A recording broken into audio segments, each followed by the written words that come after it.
I'm back. Rogance for our Black and White Network. Well, without shame, occasionally there's videos we just want to make because we're selfish. And we're like, look, dearly beloved, we are gathered here today to laugh at Alexandria Ocasio-Cortez, affectionately known as AOC. And it's films like this, documentaries like this that make you realize how out of touch, and it's something we all know, but how out of touch elitist and Hollywood and Sundance and all these film festivals are with actual hardworking, common sense Americans. It also makes you realize exactly how ignorant the upcoming college youth is that's coming down the pipeline. AOC's got a film. I don't know if you guys realize that. She put a movie out. It's a movie that just came out, and judging by the box office receipts, none of you watched it. Hell, I didn't know it was a thing. I truly didn't. But nonetheless, we are gathered here to celebrate the fact that this son of a bitch atomic bombed. I mean, it flopped. Flip-flop.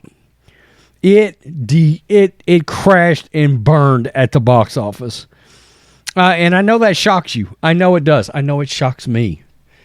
The Daily Wire AOC movie flops hard. Grosses less than $10,000 on 120 screens. Wow. I don't know what's worse, the fact that it embarrassingly only got 120 screens, or that it made less than 10 grand. Either way, we're here to laugh at it. The climate may be getting hot, Daily Wire, but AOC's new movie is definitely not. Representative Alexandria Ocasio-Cortez, Democrat, New York, has a new documentary out, quote, To the End. And if the movie theaters are paying attention to ticket sales, they'll realize it's already run to the end. The flick opened on December 9th at 120 theaters. But since then, it's made just $9,667, according to the good old Box Office Mojo. That's $80.55 per screen. And let's just say the tickets are $16.25, good God, as they are at Regal Theaters. That would equate to fewer than 600 people who actually saw it. Wow. Wow. That's crazy as hell. Perhaps viewers just didn't want to sit through this, quote, stopping the climate crisis is a question of political courage, and the clock is ticking. Over 3 years of turbulence and crisis, 4 young women fight for a Green New Deal and ignite a historic shift in U.S. climate politics, says the movie synopsis. Oh, of course, the critics held it. The film drew a 83% approval rating from Rotten Tomatoes under the critics. But even there, the movie got some spotty reviews. To the End keeps its large canvas entertaining and informative. Even so, it preaches enough to the choir that this documentary can hardly serve as an introduction for those belatedly coming to terms with its central issues.